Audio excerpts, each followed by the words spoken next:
This program is brought to you by Connie Dodo of Connie Dodo Realty Group, 119 Pleasant Street, Methuen. When you want results, don't make a move without us.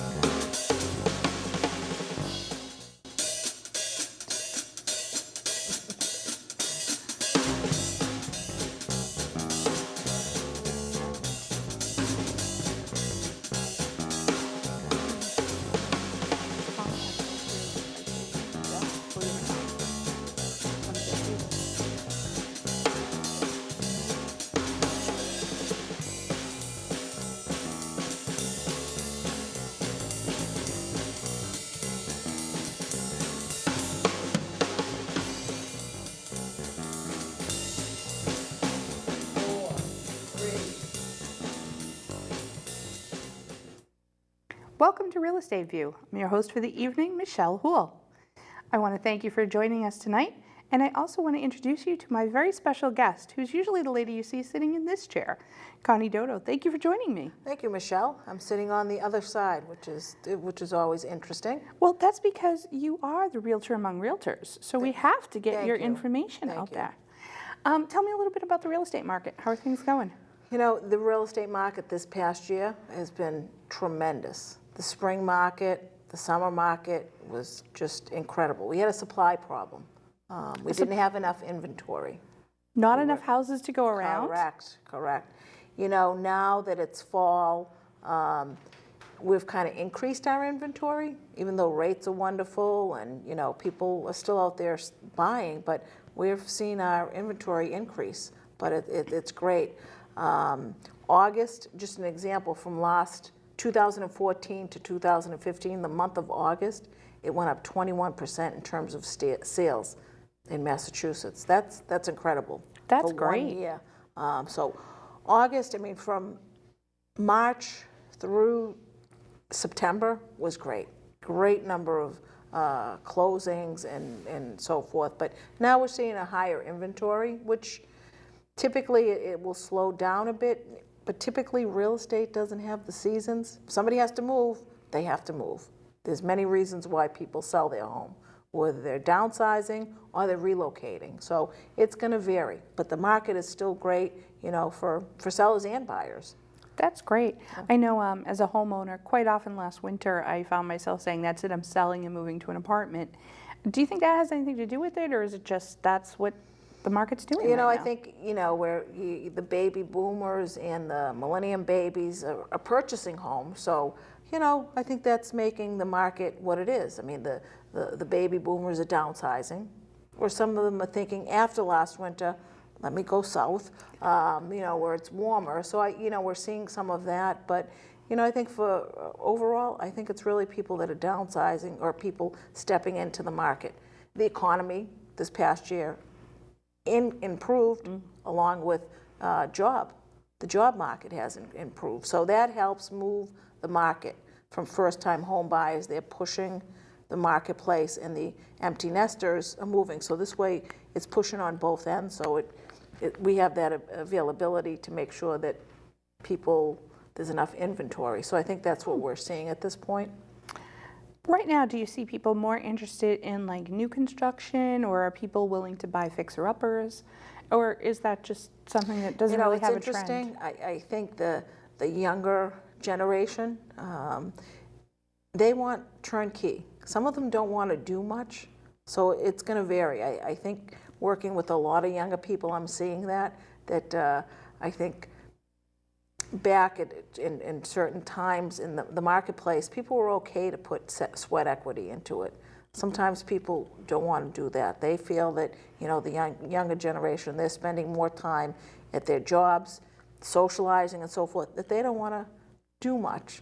Some of them don't even want to change the paint on the walls. So, you know, you kind of have to educate your customers to, you know, depending on their budget, what you need to do to be able to get into a home.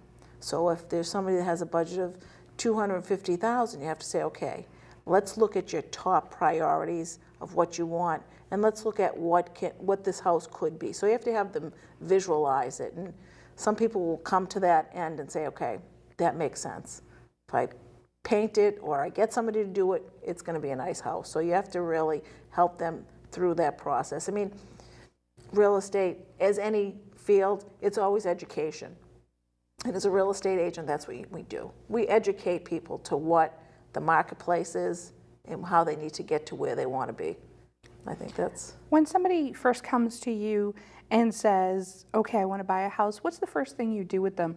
Do you just say, well, how much are we talking here? Or is it the education process? Right. It's always the education, whether it's a first-time home buyer or somebody that's been in their house for 30 years, because it's changed since the point that they purchased a home. So the number one thing that we do with customers when they first come in and say, I want to buy a house, we need to make sure they're pre-approved.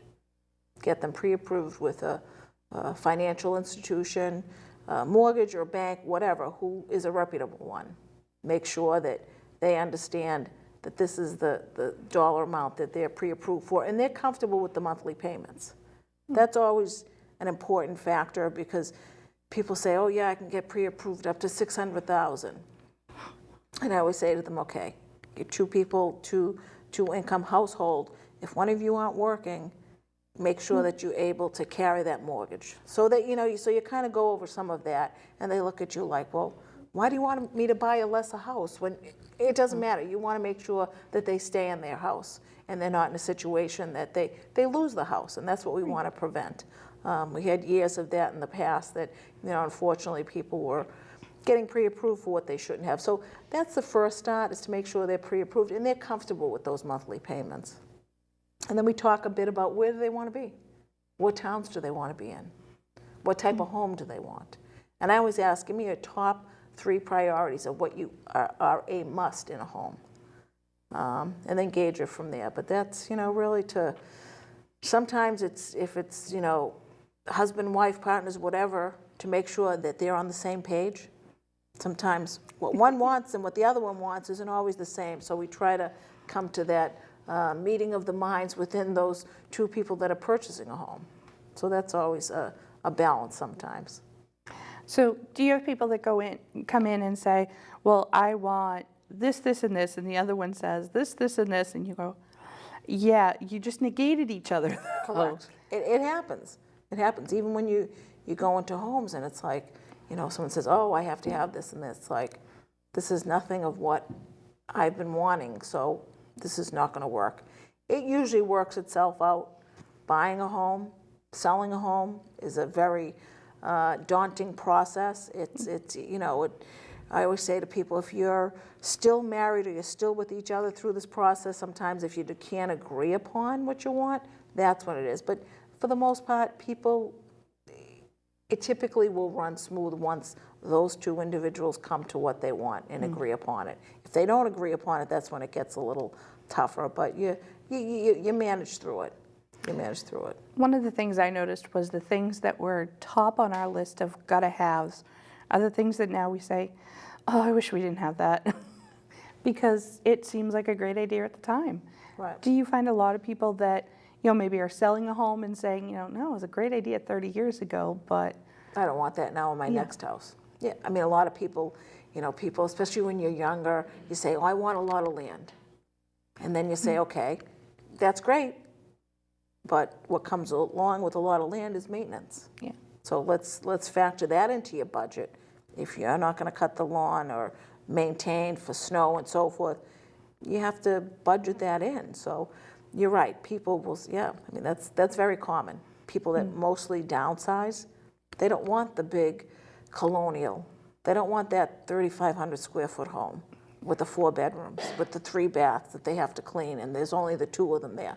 You know what I mean? So at that point, in each stage of your life, there's different things that you need, you want, you like. And then you get to that point and you say, I don't need this anymore. I don't need the big house. Or I want the small house to start with. What would you say is more common now? Like in my parents' day, it was you bought a house, you knew that was where you were for the next 50, 60 years till you went to the nursing home. And then when we were looking, I remember people saying to us, oh, well, it's just a starter home. And you'll be moving again in 5 years anyway, to which we both decided we are never packing our stuff up again. What's more common, the starter home, the I want this forever, or is it? Typically, the average person moves every 7 to 8 years. That's Wow. a pretty, standard rule of thumb, but, there's people that are staying longer because of what we went through in the market in the past years, because people were upside down. So I think that's extended out to maybe like 10 years, 12 years at this point, but it was the 7 to 8 years, but because of people being upside down with their mortgages, they've extended into stay into their homes. Most people do starters, and that's starter homes, and that's why condos right now, we have a smaller pool of condos because the younger people, the millennium babies, are moving into the condos because they don't know where they're going to be in their career. They don't know if they're going to be in this area, come a couple of years from now. They could relocate, so they're feeling like, what, if I get a condo, I can use it as a rental. Okay. So people are kind of looking at that and figuring, it's a step into, a home instead of paying rent. Rents right now are very high. The rental market is crazy. That's another topic, but it's very high. So people are purchasing instead of renting. So we see a lot of that. So yeah, most people aren't stepping into a home thinking it's going to be their home forever. I'd say 70% don't have that outlook. 30% probably do, but 70%, they're stepping into their first home, unless it's an empty nester. Empty nester, they're going to go into the condo market as well. Right. So there's competing populations for the condos. That's why we see the supply lower than typical, because we have the empty nesters moving in and the first-time home buyers buying for those condos as well. So the best investment is to buy a condo and sell it. Well, the problem with, investors buying, that's another topic, investors buying a condo. If you're going to rent a condo out, yeah, you're going to make good money. But if that person doesn't pay for a month, you only have one unit. So if it's an investor, it's better to get into a 3+ unit. Okay. Because if one doesn't pay, you can carry the home. But yeah, There's so much to think about. Yeah, there is. And that's why the key is education. Because you do get people, even with younger people or even investors, they say, okay, I want to invest. And you point out these things to say, investment is great, but you need to keep in mind a 1 unit, it's better to have a 3+, so you can, if there's a vacancy, you're able to manage. So that's critical. In real estate, it's just not that quick, fix or whatever. You need to make sure that when you're looking to purchase or to sell, that you have a seasoned real estate agent to be able to guide you through the process. It's not easy as any job. The more experienced and seasoned in the field, the better you are as a consumer. And our best customers are educated consumers.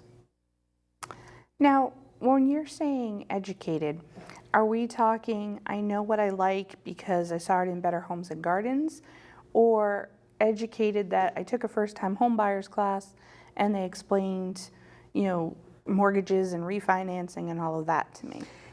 When I say educated, I think somebody that knows a good real estate agent and what an agent should be doing to help me purchase a home or sell a home.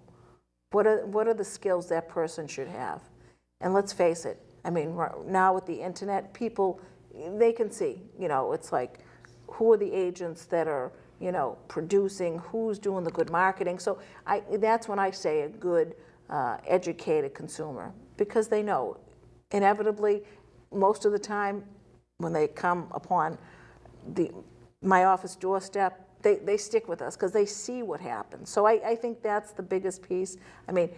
We need to educate consumers to the nuts and bolts of purchasing or selling a home. Those are the pieces where they don't have the full scope of what the ins and outs, what needs to happen. So that's where our role as a real estate agent comes into play, where we need to educate them to that. Now, if I'm looking for a real estate agent, how important is it that I find one that says Realtor versus real estate agent, or a company that maybe has a pool of people that they're picking from? What are some of the criteria I should be asking that, you know, obviously your office has, but so wouldn't other offices. Correct. I think one thing is, I mean, when people always say, I'm a Realtor. Well, to be a Realtor, you need to be part of the organization, the Realtors Association. You need to be, it's a group that, you know, there's certain ethical standards that we need to go by and continue with our CEUs and so forth. So that's important, because not everybody's a Realtor. They could say, I'm a Realtor because I have a license, a real estate license, but you may not belong to the Realtor Association. So that's key. And again, there's ethics that are involved with that, and you have to renew and refresh and continue with continuing ed courses as well. In terms of credentials, I mean, I think the biggest thing is, what is a company offering in terms of marketing, and what's the track record? I think that's a big thing that people, a lot of people will interview, they'll come to my office and interview agents or interview the company, and they see, you know, which is good. I think it's important when you go out to a market analysis to give somebody a price on their home. They're saying, oh, I'm going to go look at 3 agents. A good percent of the time, we get the listing, because they know that we're able to provide the service. I mean, we provide a service, and like you said, everybody will provide different services, but our company's unique in terms of the designation of our real estate agent. Everybody works for the seller or the buyer.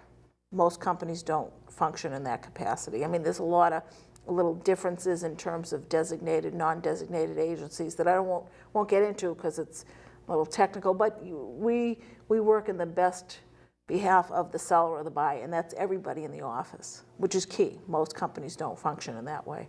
So it's very important. You said something interesting, market analysis.